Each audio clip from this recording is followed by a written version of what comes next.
Mula sa 702 DZAS, Agapay ng Sambayanan. Narito na ang programang mag-uugnay sa iyo tungo sa wastong kamalayan sa batas. Praktikal na talakayan ng mga alituntunin at balitaktakang may kaugnayan sa mga patakaran ng bayan. Kinilala sa Golden Dove Awards bilang Best Documentary Program. Ito ang Tabas ng Batas!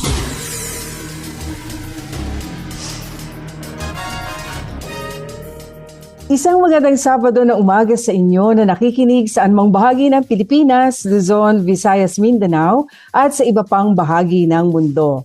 Marhay na aga sa inyo naming nakikinig diyan sa Bicol Region sa pamamagitan ng CARE 104.3 The Way FM. At diyan naman sa Zamboanga City na nakikinig via 1116 DXAS Radio Comunidad Buenos Dias. At magandang umaga rin sa ating mga kaagapay sa 1062 DXKI, your friendly voice sa Coronadal City. Gayon din sa ating mga listeners sa 1197 DXFE Davao. At sa mga naririto naman sa Metro Manila na walang sawang nakatutok sa atin tuwing Sabado na umaga, happy listening po sa inyo. Kami ang inyong mga kakampi sa batas. Ako po si Attorney Chona Cruz Gonzalez. At ito ang programang Tabas ng Batas dito pa rin po sa 702 DZAS-FEBC Radio TV.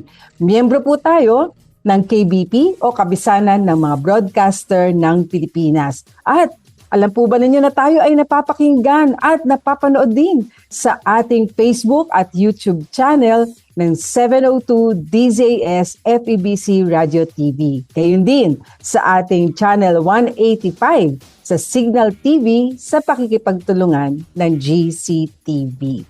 At hindi rin po tayo makakapagprograma ngayon kung hindi tayo kasama o sinasamahan ng ating cute crew na sina Absidi Ferrer Tabua, si Phil Lagtapon, ating Protex na sina Benjo Morano, Reggie Villena, Nathaniel Peralta, Jonathan Reyes at RTV na sina Eileen Valdez, Angelica Calayag, Jabez Mancio at mga kasama natin sa Bukawi Transmitter Site.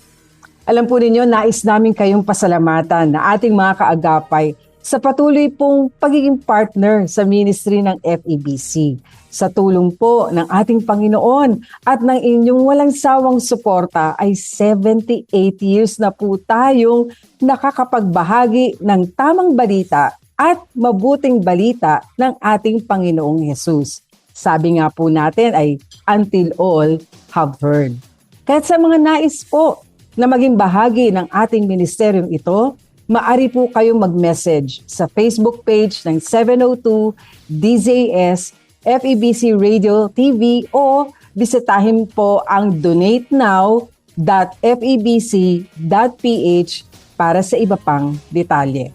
Ngayon, bago po ang ating diskusyon sa ating special episode na ito, ay dadako muna tayo sa pagkaing pangkaisipan.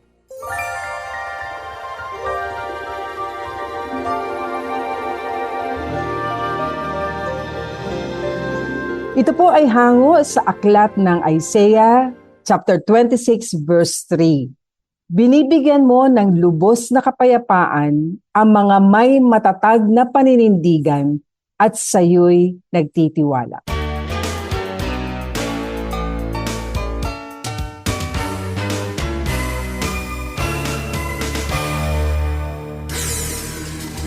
Kayo po ay aming inaanyayahan na makibahagi sa ating diskusyon ngayong umaga. Kaya po nais naming anyayahan kayo na magpadala ng mensahe, maging komento at kung may legal na katanungan, maaari po yan ipadala sa ating Facebook page, ang Tabas ng Batas FEBC. At habang naroroon, please like and share. Tayo po ay magpo-pause for a break at sa ating pagbabalik ay tayo tutungo na sa ating diskusyon at meron po tayong espesyal na panauhin ngayong araw na ito na magbibigay po sa atin ng mahalagang impormasyon. Kailangan nating malaman patungkol po sa isang mahalagang departamento ng ating pamahalaan, ang Department of Human Settlements and Urban Development. Kaya, wag ko kayo maglilipat ng istasyon. Kami po ay magbabalik kaagad sa ilang sandali lamang dito pa rin sa Tabas ng Batas. Tabas ng Batas! Paksang legal na siniksik sa mga kaalamang praktikal sa isang makabuluhang talakayan sa Punto por Punto. Pagbibigay linaw sa mga palapalagay ugnay sa mga panukalang batas. Akala at panukala.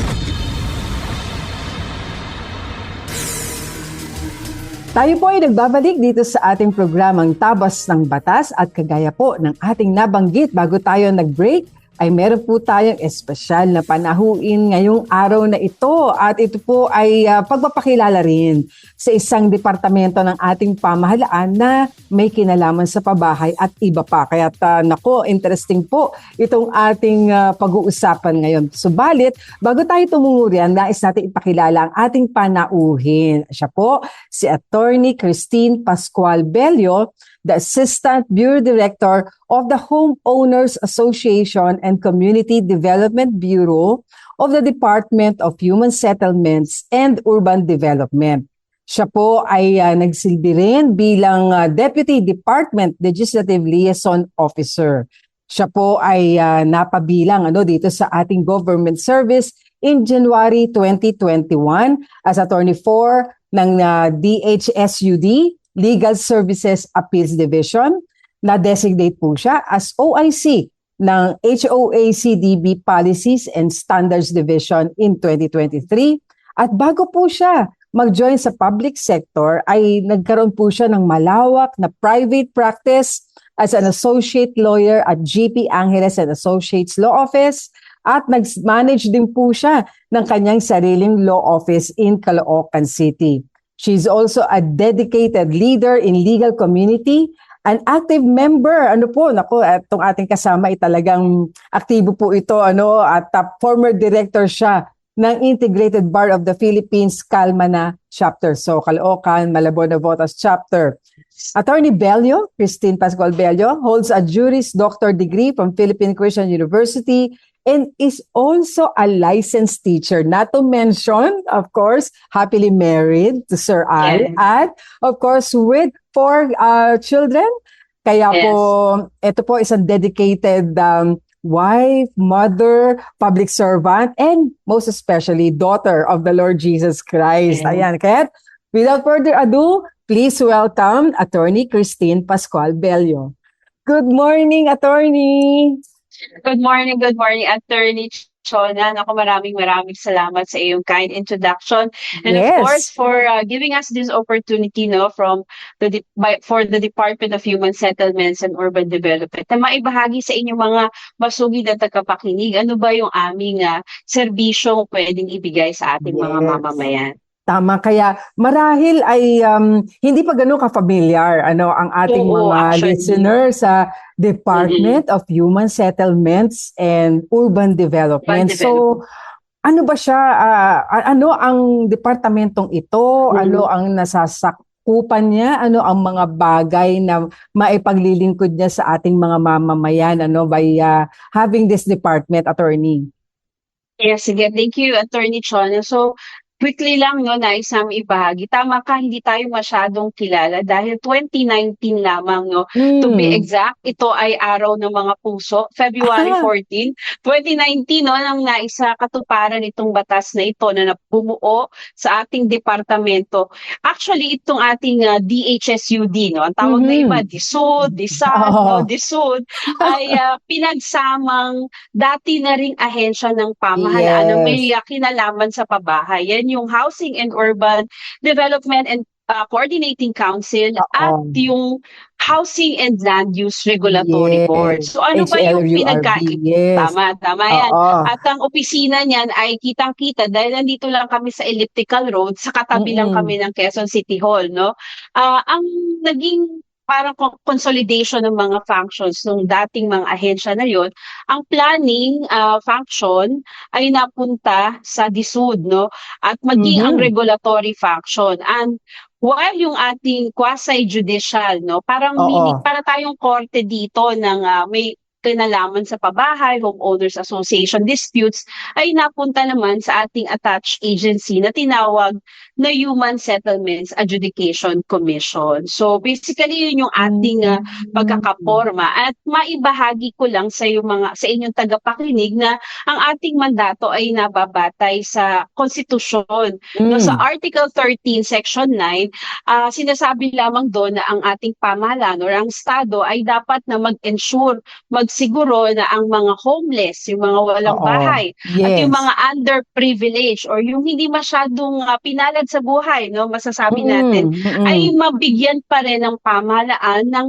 access sa isang Okay. ligtas, sa isang disente at abot kayang mga pabahay. At of course, isang planado na mga komunidad. So basically, yun yung pinaka-summary ng aming ginagawa. At maraming magiging interesado dyan, Attorney Tin, dahil sa marami nga tayong mga kababayan, maging dito sa Metro Manila, no? Yes. Not to mention nasa probinsya, na talagang maraming siyempre nangangarap na magkaroon ng kanilang mga Oo. sariling bahay at tirahan. Ano? Yes. Kaya nga lamang dahil sa kakulangan na rin ng impormasyon marahil, paano ba? Kasi kung sasabihin natin kulang sa kakayanan, ay merong programa kasi ang pamahalaan na makakapag-asista, makakapagbigay ng ayuda na kung saan maaari kang magkaroon ng sarili mong bahay na maaring doon sa magiging abot kaya, no, ng ating mamamayan. Kaya simulan na natin, Attorney, ano ba ang maganda nating pagpapaumpisa sa napakalawak na mandato rin ng DHSUD. Oo. Yeah, sige, siguro simulan ko muna doon sa ating flagship program dahil nabanggit ko nga, Attorney Chona, wala naman siguro pamilyang Pilipino na hindi nagnanais na magkaroon ng sariling babae. In fact, yung ating mga kababayan na pumupunta sa ibang bansa upang magtrabaho, isa I think sa kanilang pinag-iipunan talaga ay yung pagbili ng sariling bahay at lupa. No? Kung kaya dito sa ating flagship program na tinawag po sa pamumuno po na ating kalihim si Secretary Engineer Ramon Ping Aliling, tinawag po itong Expanded Pambansang Pabahay para sa Filipino Program or Expanded 4PH. Hindi po kami 4Ps Yung iba po kasi na pagkakamala ng 4PH ay 4Ps. 4Ps po ay DSWD. Yes. Although nito lamang pong recently ay meron na rin po tayong ugnayan sa DSWD para yung mga benepisyaryo ng 4Ps na graduate na ay bigyan din naman ng access sa mas murang pabahay. Alam mo yung ganun yung paraan ng pagtatrabaho ng pamahalaan upang maabot ng ating mga kababayan. Hindi lang yung kanilang pang-araw-araw na syempre pagkain, pagpapaaral ng mga estudyante, but even yun nga yung access sa murang pabahay. So basically ito expanded 4PH program, nagkaroon tayo ng simple na lamang na proseso, no? Maari lamang kayong tumungo sa website ng Pag-ibig Fund. Yan, siguro sa inyong lahat na nakikinig, marahil kung kayo ay nagtatrabaho, sigurado dapat may Pag-ibig Fund membership kayo, 'di ba? Attorney Chona. Requirement kasi 'yon, no? Sa ating mga sa ating mga empleyado. At kung kayo ay membro, tungo lang kayo sa website ng Pag-ibig Fund, makikita niyo po doon, no, meron doon silang section na expanded 4PH at napakadali po, pipili lang kayo ng mga lokasyon ng mga existing na pong naitayong socialized housing. No? Bakit ba siya tinawag na socialized housing? Dahil nga ito ay para po sa mas nakararami, mas abot kayang pabahay. No? At ang target talaga nito ay middle income hanggang sa low income earner families. So yun po, may mga basic. Yes po. Itong listahan ng mga maaring ma-access. Pagpilian. Pagpilian ng mga babae.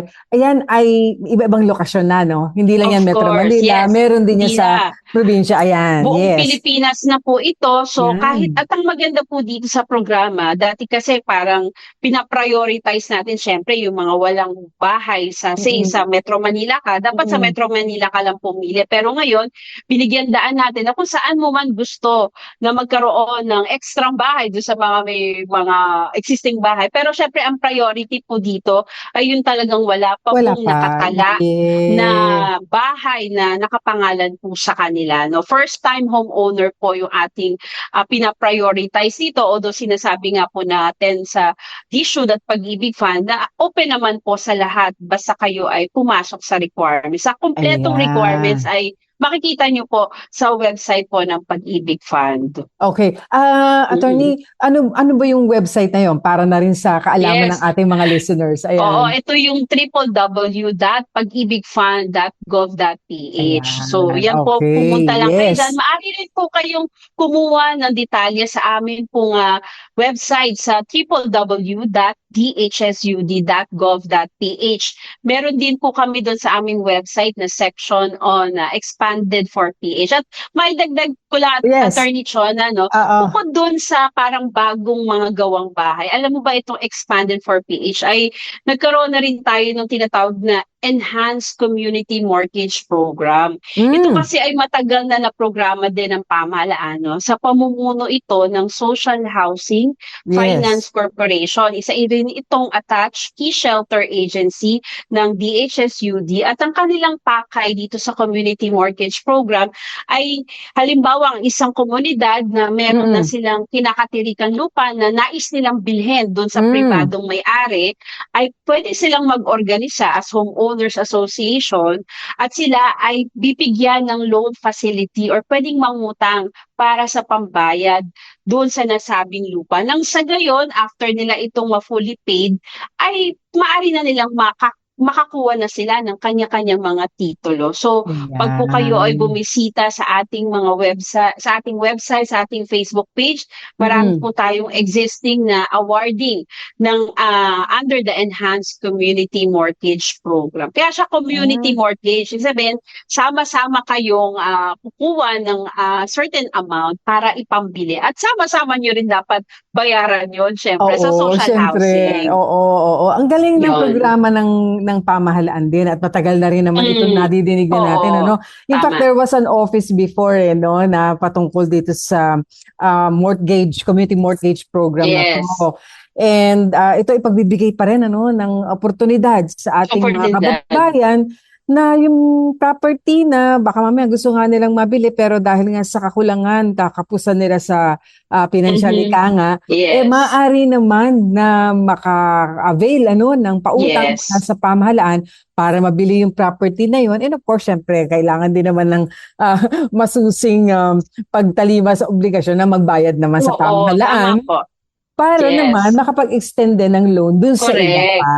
Sa iba pa, Ayan. mas marami pa tayong maabot, no? Kaya Ayan. in-encourage natin talaga yung mga awardees or beneficiaries ng mga government housing programs, no? Ito po talaga, as a general rule, ito po ay binibigay natin with the fee. May bayad po talaga, Yes. no? Oo. Only when it comes to mga disaster-stricken communities na talagang libre ang ibinibigay ng ating pamahalaan sa pamamagitan naman yan ng National Housing Authority.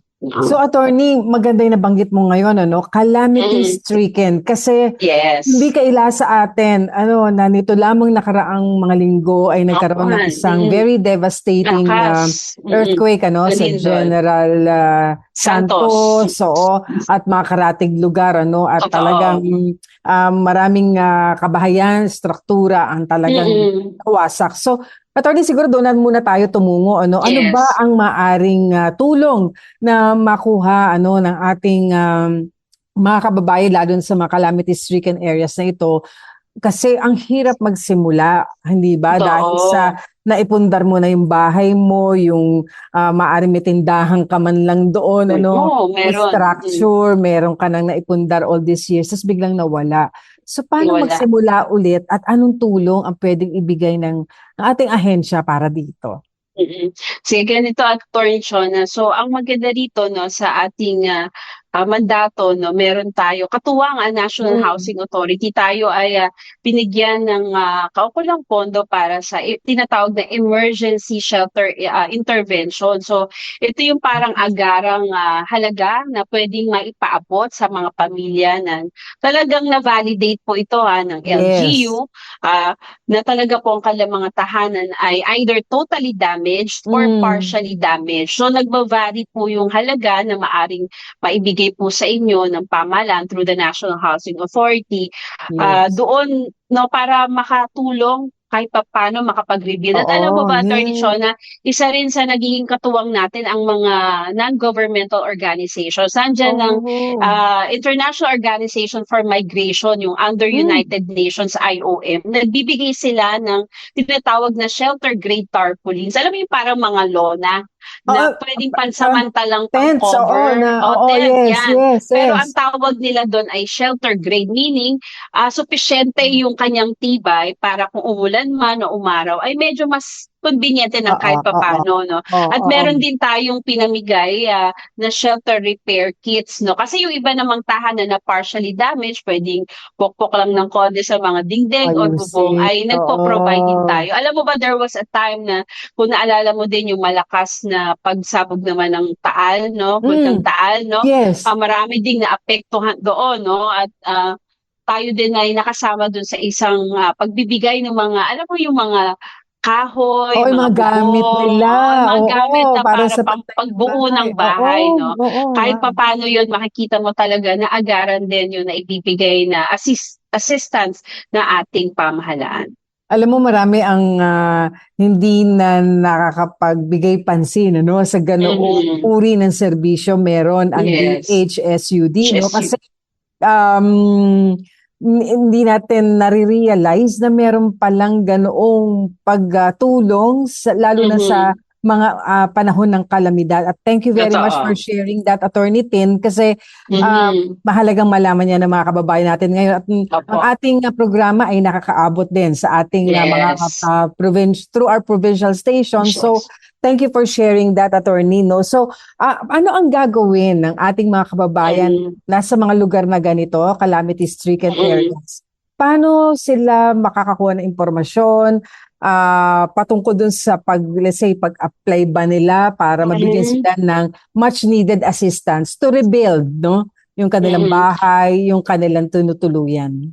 Yes. Actually, ang ating mekanismo dyan, Attorney Chona, ay through the local government units. So, tayo ay nakikipag-ugnayan ating mga regional offices, no, either ng DHSUD, no, or ating National Housing Authority, ay agaran naman. In fact, ang ating, of course, sa direktiba ng ating presidente ay tuloy-tuloy, no, ang ating mga secretaries, no, sa iba't ibang hensya kasama ang DHSUD. So meron tayong agarang instruction sa ating mga regional office na makipag-ugnayan. So tayo yung lalapit sa mga concerned LGUs upang ibigay nila ang datos na kanila pong na-validate, no. Kumbaga po ito ay hindi kailangang i-apply dahil dapat po ang inyong mga local government units ay talagang aktibo din na tinitignan ano ba yung pwedeng agarang solusyon o remedyo na pwedeng ibigay ng pamahalaan. So it's really ano yung tinatawag natin na whole government approach. The whole government approach. You got it.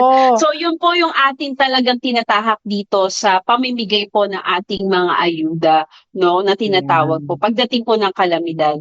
So, makipag-ugnayan sila kasi ang ating LGU naman, ano, sa mga lugar na ito ay very active din naman, ano. At inaalam nila yung pangailangan ng kanilang mga constituents. So, mula doon ay malalaman na, no, kung ano yung pangangailangan at kung sino talagang naninirahan doon sa lugar na yon.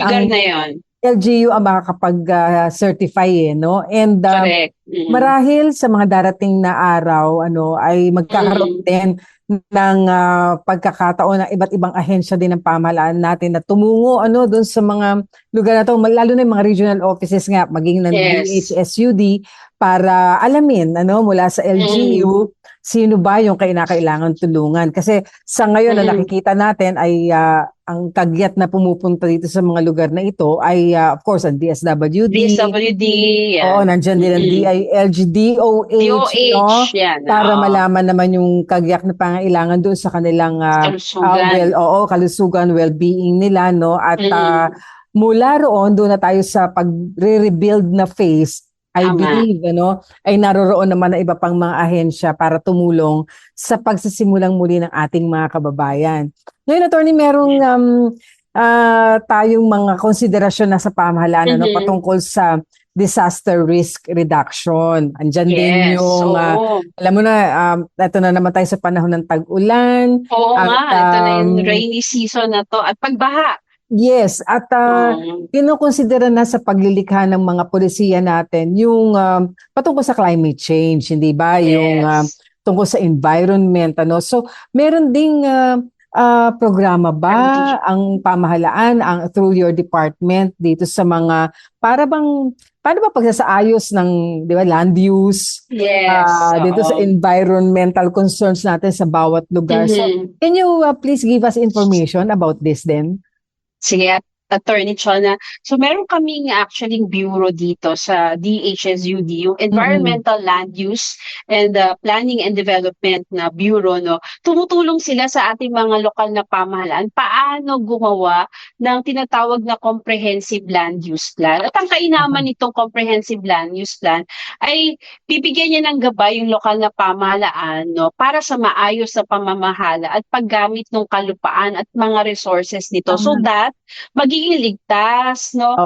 Para tirhan, ligtas para magkaroon ng trabaho o magtayo ng mga infrastruktura ang mga nasabing mga kalupaan, no? At tama ka, importante ngayon, ito ay actually ni-require ng batas, no, na magkaroon ng climate mainstreaming. Meaning, sa bawat pagpaplano ng paggamit ng lupa, sisiguraduhin ng ating mga lokal na pamahalaan na ito ay malayo dun sa mga hazard-prone areas, no? So that may iwasan yung mga landslide areas, yung mga flood-prone areas. So, maganda siya kasi nabibigyan ng pansin, no, yung talagang pagpa-prioritize sa mas ligtas na pananahanan. Yun yung magandang bagay dito sa CLUP. So, tayo, we provide technical assistance sa mga LGUs. At alam mo ba, ang ating ding kagawaran, ang Central Office, ang nagbibigay din ng approval sa mga land use plan, comprehensive land use plan ng mga highly urbanized cities, independent component cities, at maging yung mga syudad dito sa Kamaynilaan. So, yan yung isang pwede nating maitulong din sa ating mga LGUs naman. At napaka-importante niyan kasi nga, minsan tayo basta nagtatayo na lang ng bahay or structure kung saan-saan na hindi mo alam na teka muna, ano pala yan? Baka nasa fault line yan. Correct. Or yun nga, catch basin pala yung lugar na yan.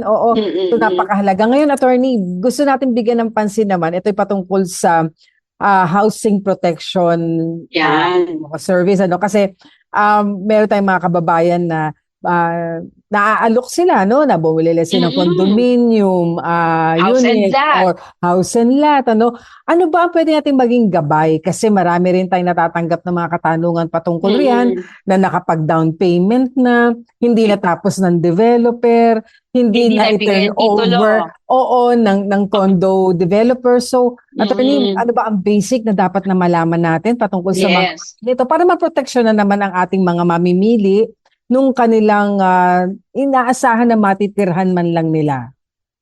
Yeah, thank you, Attorney Chona. Ito talaga isang sa malaki din na aming campaign, no. Una sa lahat, sa DHSUD po, no, sa pamamagitan ng aming mga tanggapan sa 17 rehiyon, no, ng DHSUD sa Pilipinas, maaari kayong sumagbuni kung kayo man ay may mga reklamo laban sa inyong mga developer, no. Pero po kami tinatawag na conciliation, no. Bago po kayo tumungo sa formal na pagsasampa ng kaso, dahil alam mo naman, Attorney Chona, medyo magastos yan, no. Kakailanganin mo din ng isang abogado na syempre meron ka o kulang bayad. Ikaw nga ay kumbaga sabihin mo na dahil hindi na ibigay yung binayaran mo ng bahay, Oo. medyo may konting financial concern ka na. So, Yes. bago tayo tumungo doon, pwede kayo lumapit sa DHSUD para tawagin po namin yung inyong representative na inyong developer. Baka naman mapag-usapan, matignan ano yung pwedeng amicable settlement. So, yan yung isang magandang serbisyo po na binibigay namin. Pero kung talaga pong hindi na po magkaroon ng kasunduan, no, ay maaari po namin kayong ilapit dito nga po sa aming Human Settlements Adjudication Commission. No. Ang kagandahan lang doon, Attorney Chona, sa simula, para siyang small claims. No. Merong Oo, na may claim. form. Oo, yes. Meron na siyang template. Magpi-fill up ka lang doon. At even ikaw, actually, pwedeng ikaw muna ang magsampa. Only when you will be required na mag-file ng position paper, doon mo na Okay. pero during yung filing at magpapatawag din sila ng isang mandatory mediation conference. So, meron pa rin another opportunity na baka ma-resolve muna bago yung final na kaso. So, basically yan po. And of course, paalala lang sa ating mga kababayan, no, yung kung inyong mga bibilin, paglalaanan ng pera, maaari kayong bumisita sa website ng DHSUD. Nakalista po lahat ng projects na may lisensya. Kasi wag po kayong bibili ng isang subdivision project, units sa subdivision project or condo na wala po sa listahan ng DHSUD sa aming pong website. Oh, that is very important. Oo nga, kasi po, sa ating mga kaagapay, meron ho tayong natatanggap na mga katanungan na kung saan ay merong nag-alok lamang sa kanila online or totoo, marami yan. ng kaibigan, oo, na hindi naman nila masiguro. Oo, ang authenticity, noong tsaka yung totoo. Hard-earned money po yan. Totoo, yes. Yes, Attorney Chona, marami tayo natatanggap na ganyan reklamo, kaya nga ang lagi naming paalala ay i-check muna, no, bago po kayo bumili at magbayad dyan sa mga nais ninyo makuha mga pabahay. Ayan, so kaya't napakahalaga po na malaman natin na itong nag-aalok sa atin ay registered, yes, may lisensya para magbenta. Oo. At Attorney Tin, pwede bang bahagi pa rin ulit natin anong website ninyo ang pwede i-check ng ating mga kaagapay?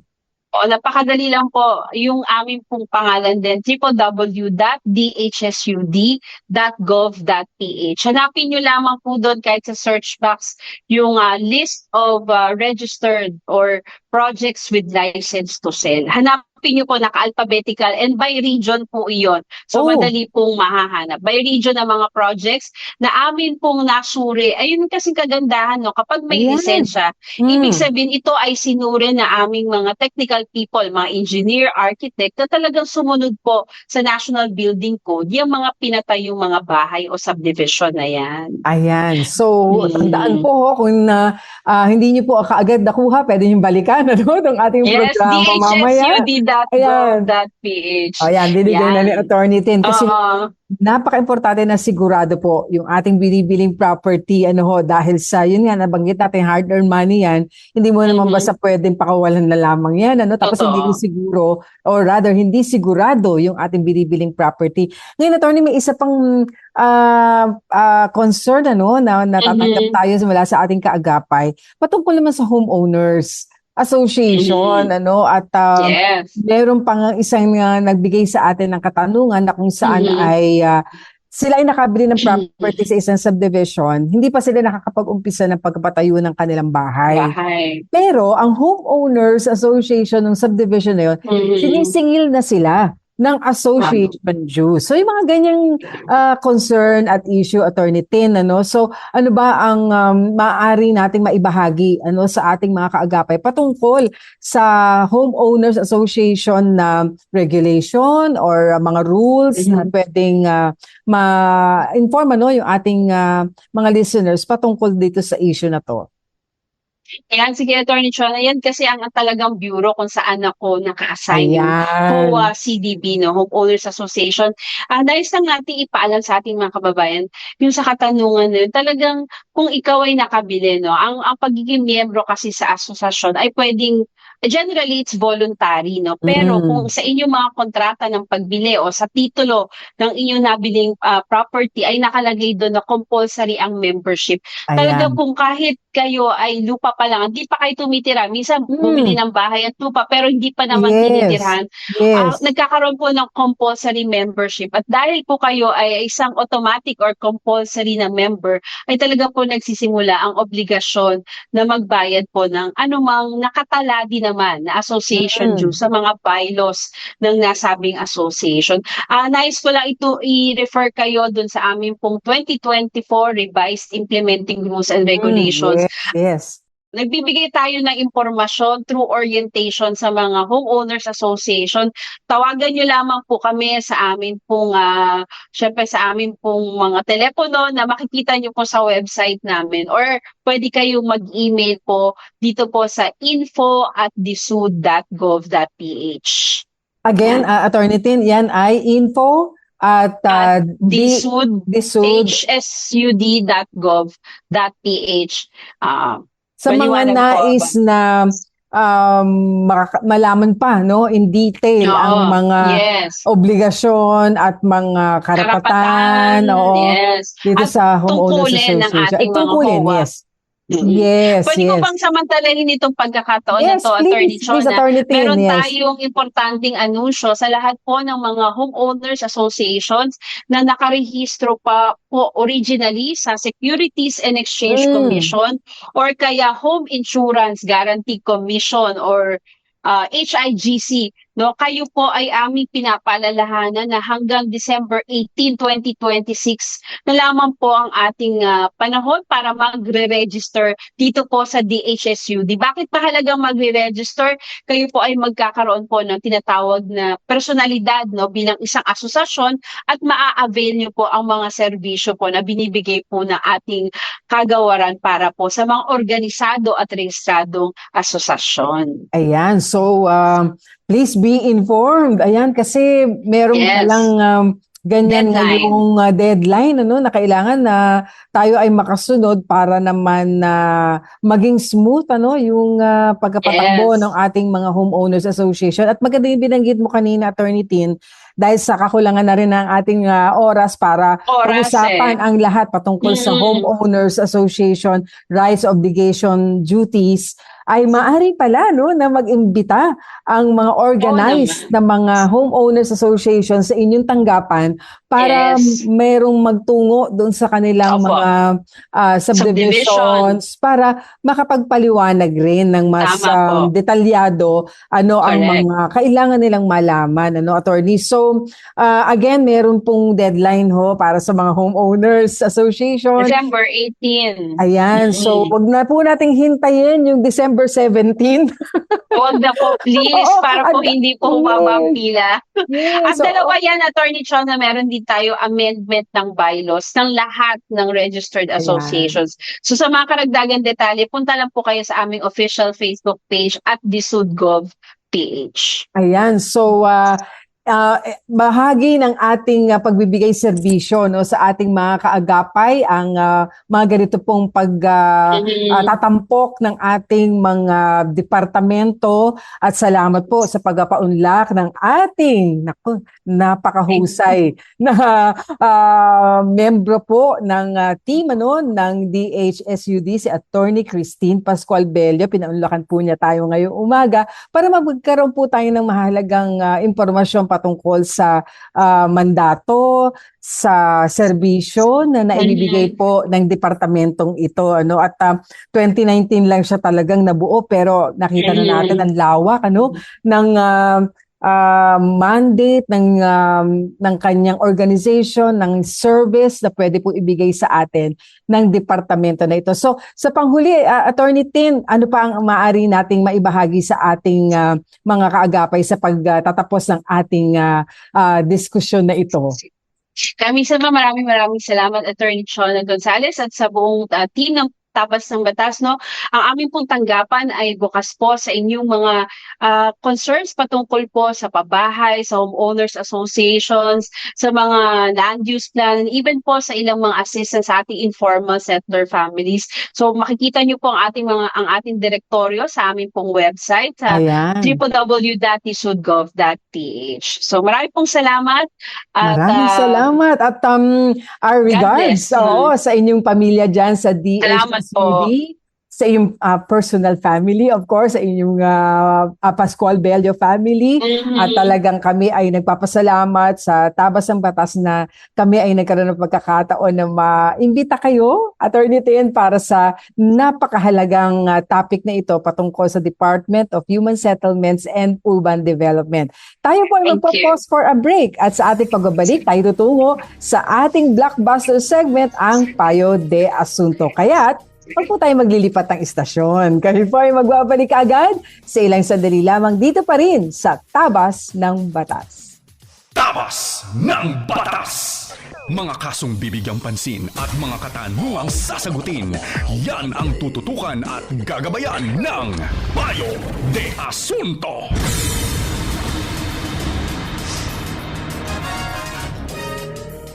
Tayo po ay nagbabalik dito pa rin sa Tabas ng Batas at tutungo na po tayo sa ating Payo de Asunto segment kung saan bibigyan daanan natin ang ilang digal na katanungan po na inyong ipinadala sa amin. Kaya para sa ating unang katanungan ay bigyan daan po natin ang tanong na ito mula sa ating listener. Hello po, umuupa po kami ng bahay at kasama sa inuupahan namin yung bakuran. Ngayon, naglagay po ako ng maliit na tindahan doon. Pero gusto po ng may-ari na ipatanggal dahil ang kamag-anak niya lang daw ang magtitinda. May karapatan po ba siyang gawin yun kahit kasama sa inuupahan namin ng bakuran? Gusto rin po niyang maglagay ng iba pang paupahan sa bakuran habang kami pa ang umuupa. Tama po ba yun? Salamat po. Ayan, so ito po ay may kinalaman sa pag-upa at meron po kasing karapatan din ang umuupa sa loob ng termino na nakasaad sa kanilang kontrata sa pangungupahan. Ibig sabihin, kung binigyan po kayo ng 1 taon, 2 taon ayon sa inyong kasulatan, ay meron kayong karapatan na gamitin yung property na iyon para doon sa panahon na ibinigay sa inyo under the contract. So, ano-ano ang mga karapatan po ng tenant? Ang karapatan po ay for peaceful enjoyment ng property during the duration ng lease, yung privacy ninyo doon, of course, yung proper maintenance ng lease property, at of course, may karapatan naman din at obligasyon din naman kayo sa pagitan naman ng landlord noong nagpapaupa na mabayaran naman yung renta, hindi ho ba? At bukod doon ay doon sa pagpamaintain ng kaayusan noong inyong nirerentahang property. Ngayon, patungkol po doon sa inyong katanungan na kayo ay naglagay ng tindahan at pinatitigil na kayo noong may-ari ng property na inuupahan ninyo para ipagpatuloy yung inyong business doon at ayon sa inyo ay tila yung kanilang kamag-anak na ang magpapatuloy noong sa tindahan. Ano yung karapatan nyo roon? Alam po niyo, malinaw po dapat sa inyong kasulatan kung ano ang layunin ng inyong pag-upa. Yan po ba ay inuupahan ninyo for residential purposes or for commercial purposes? Dapat to malinaw ho yun. Kasi kung ang nakalagay po doon, ang pagpapaupa po sa inyo ay for the use of the property bilang residential lamang, ay wala po kayong karapatan na gamitin yung property na yun for business or commercial purposes. So pakitingnan po ulit ang inyong kasulatan. Ano po ba ang mga nakasaad doon, lalo na sa paggamit ng property na inyo pong inuupahan. Kaya para malinaw po kasi sa lahat, na gagamitin ninyo either residential or commercial or both.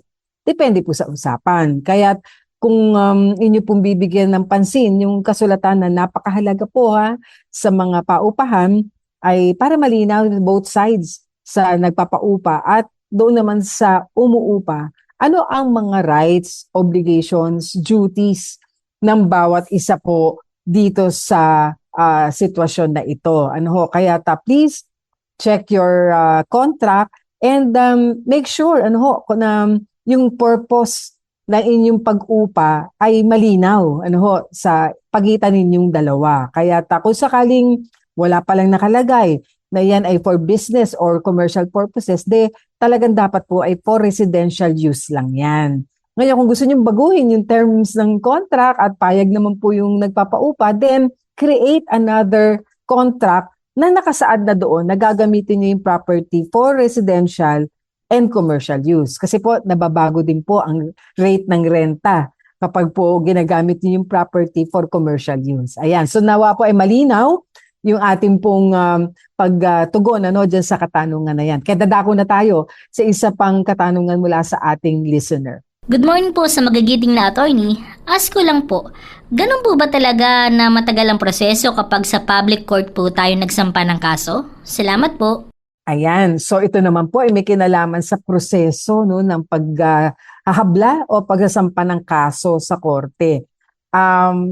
Talaga po merong proseso at merong panahon na ginugugol po para riyan. Kaya kung sabihin natin na matagal po ba yung proseso, depende po yan. At talagang bibilang din naman ng buwan, iba nga po ay taon dahil na rin po sa maraming factors. Kapag po kasi criminal case yan, ay dadaan po muna syempre sa ating prosecutor's office. At doon magkakaroon ng preliminary investigation kung saan ay titingnan ng ating mga prosecutor at ididetermine nila kung may probable cause. Kung talagang mayroong sapat na basihan ang inihahabla po ninyo o kasong isinasampa ninyo laban sa akusado. That is in a criminal case. At kung matapos na po yung pagsusumite ng mga counter affidavits, reply affidavits at submitted na for resolution, may panahon ang ating prosecutor na idetermina kung may probable cause. So let's say mga around 90 days. So idedetermina na niya yan mula doon sa pagsusumite na ng kaso for resolution. So makatapos po noon at nasabi ng prosecutor na ay meron talagang kaso. So gagawin na niya yung information, isasampa po yan sa korte, magsisimula na po yung proseso. May warrant of arrest, a filing of bail, andyan maisaset na po yung date ng mga preliminary conference, pre-trial, etc. hanggang mag-lead po yan sa trial. So ganun po yung sa criminal case. Sa civil naman po, pag sampa po ninyo ng kaso, of course, meron din pong proseso yan at maghihintay talaga po ng pasabi mula sa korte kung kailan magsisimula ang pagdinig. At pagdating naman po sa civil case, lalo na yung mga for collection of sum of money, for specific performance ng mga kontrata, etc. Talaga pong bibilang din yan ng buwan at minsan nga din po ay taon. Depende po kasi sa korte rin na kung saan naisampa po yung kaso dahil marami pong kaso na isasampa sa kanilang mga sala sa bawat korte po, bawat hukuman. Kaya it takes time po talaga. Kaya ang importante masunod yung proseso, due process, at mula roon ay may mga pagkakataon na ang inyong mga abogado ay pwede pong mag-file ng motion na ma-expedite po yung kaso. Alam niyo sa civil case, meron din po pagkakataon na kayo ay isasubmit into a mediation. So yun po ay mga proseso na kung saan ay sinisikap ng ating hukuman na mapag-ayos po ang dalawang partido bago po tumungo doon sa actual hearing. So yes, it takes time po. Talaga doon sa pagpapatupad ng mga proseso dahil iniingatan po ng ating hukuman na huwag ma-violate ang karapatan ng sino man. Defendant, plaintiff, ng people at ng accused. Kaya na respondent. Kaya kinakailangan po masunod ang proseso. Ayan. So, yan na lamang po yung oras natin para sa pagtatalakay ng mga legal na katanungan. Kung meron po kayong hindi napakinggan, lalo sa talakayan natin kanina sa Departamento po ng Human Settlements and Urban Development, maaari niyo pong balikan at reviewin ang naging talakayan at diskusyon natin sa ating pong Facebook page, ang 702 DZS-FEBC Radio o Tabas ng Batas FEBC. Sa mga hindi pa po nasagot na tanong, abangan niyo po sa ating susunod na mga programa. At sa mga may legal concern, mag-message lang po kayo sa ating Facebook page. Kaya po, sa pagkakataong ito, ay dadako na po tayo sa ating prayer time. Panginoong Hesus, kami po ay lubos na nagpapasalamat sa inyo pong paggabay sa amin sa araw na ito. Nawa po ang mga natalakay ay maging kapaki-pakinabang sa amin pong mga kaagapay na walang sawang nakikinig, tumututok sa programang Tabas ng Batas. Ang pagpapala niyo po ay makamta ng bawat isa. Lahat po ng aming kasama sa FEBC, DZS, ang inyong pong pagpapala ay sa umaaming lahat. At nawa po sa mga may kabigatan, lalo na nga po may hinaharap na mga kaso, dalangin po namin ang inyong pangunguna na tunay nga po ang katarungan ay makamta ng bawat isa. At tunay na ang katotohanan po ay lumabas sa mga pagdinig po na ito na magaganap at gaganapin pa. Ito po ang aming dalangin ng may pasasalamat habang amin din pong inaalala at itinataas sa panalangin ng aming bayan. Panginoon, kayo po ang magpala sa bansang Pilipinas. Kayo po, Panginoon, ang laging manguna sa aming mga leader mula po sa executive, legislative, and judiciary, lahat po ng LGUs, Panginoon, Luzon, Visayas, Mindanao. Ang inyo pong kalooban ng maghari, ang inyo pong layunin at plano ang masunod. Ito po ang aming dalangin sa pangalan ni Jesus. Amen. Salamat mga kaagapay sa mga tumutok sa radyo, sa online via Facebook at YouTube at sa channel 185 Signal TV sa GCTV. Kami po ang inyong mga kakampi sa batas na nag-aanyaya sa inyo na makinig sa susunod na Sabado sa parehong oras at himpilan. Kaya't lagi po nating tatandaan, kung uunawain at susundin, kakampi mo ang batas. Nais po naming makarinig mula sa inyo para sa mga kuro-kuro, mungkahi o mga bagay na nais ibahagi sa palatuntunang iyong napakinggan. Sumulat lamang sa 702 DZAS, Agapay ng Sambayanan, 1 Corporate Center, 46th floor, Doña Julia Vargas Avenue, corner Meralco Avenue, Ortigas Center, 1605, Pasig City. O mag-email sa dzas info@febc.ph.